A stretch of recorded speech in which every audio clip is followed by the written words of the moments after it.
कराभ्यां परशुं चापं दधानं रेणुकात्मजम् जामदग्न्यं भजे राम भार्गवं क्षत्रियान्तकम्।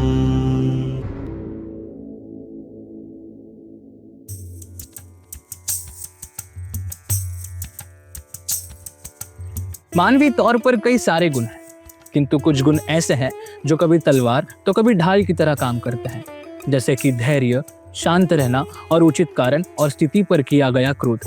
ये 3 गुण ऐसे हैं जैसे कि त्रिशूल, और इसका आधार है धर्म। किंतु क्या होगा जब ये त्रिशूल गलत हाथों में आ जाए, जब धैर्य टूट जाए, शांतता का तप कोलाहल में बदल जाए और क्रोध संहार करने के हेतु से आए।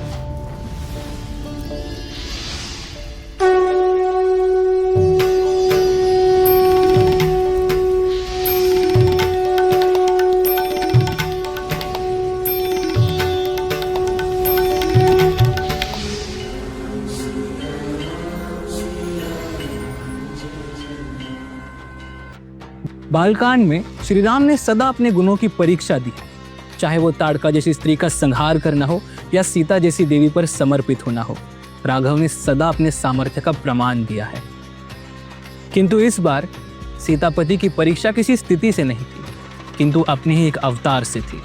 इस बार राम की परीक्षा परशुराम से थी।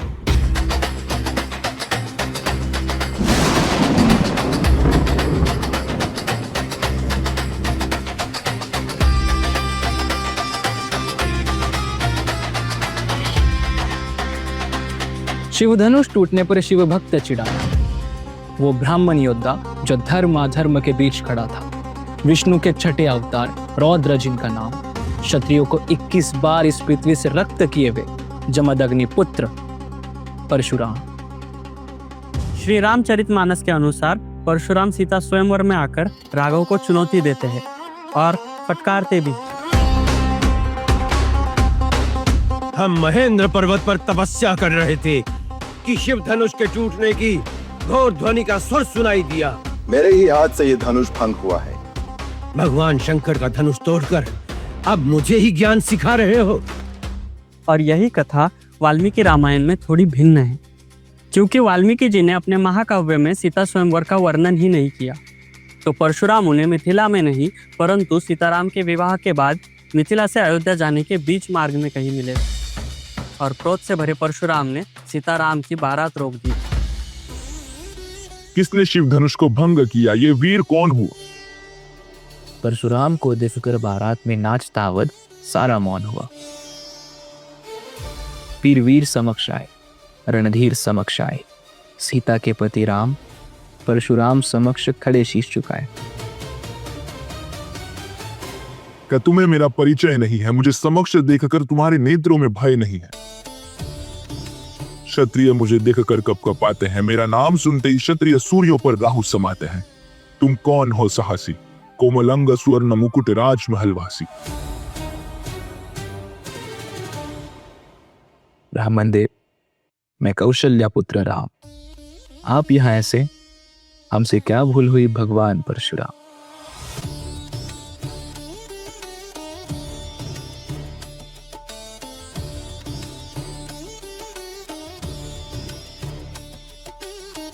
तो तुम हो रामचंद्र, दुस्साहसी, पाप करके ना बनो विनम्र।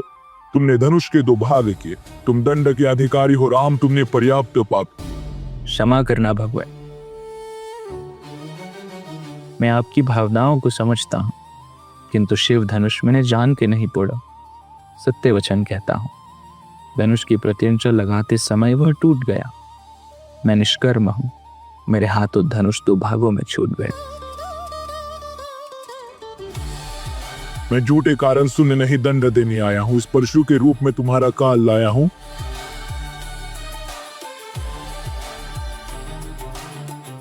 भगवान, संभव है शिव धनुष का यही उद्देश्य था। उसकी कथा में मेरा और सीता का मिलन ही शेष था। तर्क वितर्क से नहीं, सामर्थ्य से युद्ध करो राम। तुम केवल राम हो और मैं परशुराम।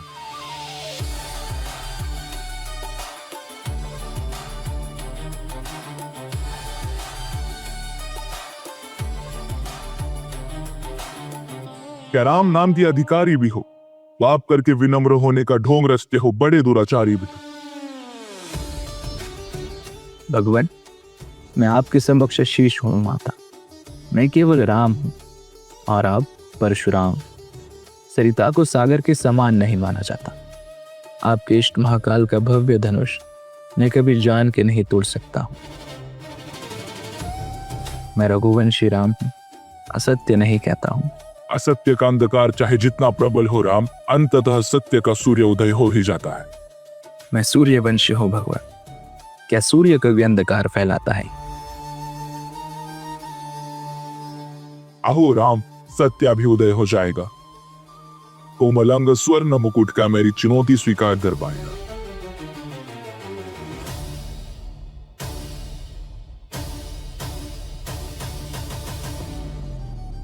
इस सरिता को एक दिन सागर से ही मिलना है। कहिए भगवान, क्या करना है?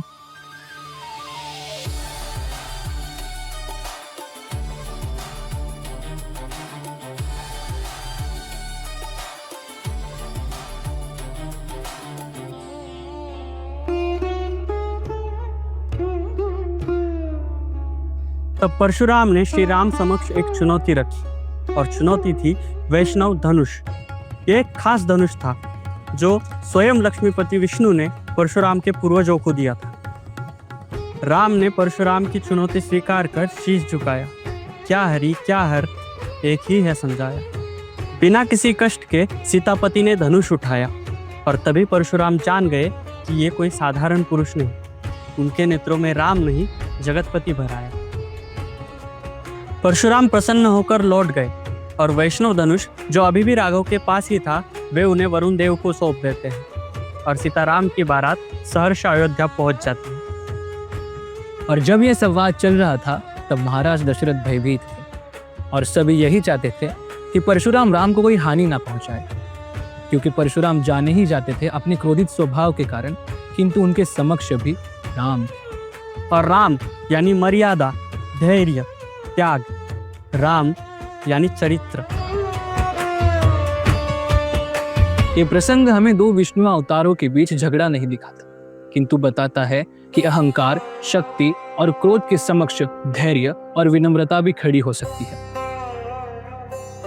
जब तुलसीदास जी की रचना का नामकरण हुआ तब राम की गाथा को तुलसीदास रामायण नहीं कहा गया, किंतु कहा गया श्री राम चरितमानस, क्योंकि राम का चरित्र धर्म से जुड़ा है और चरित्रवान होना ही जीवन की आधी जीत है। बालकांड का यह आखिरी प्रसंग और संपूर्ण बालकांड श्री राम का चरित्र निर्माण करता है। यही कुछ छोटे छोटे गुण हैं जो मनुष्य को विद्वान करता है, महान करता है, भगवान करता है।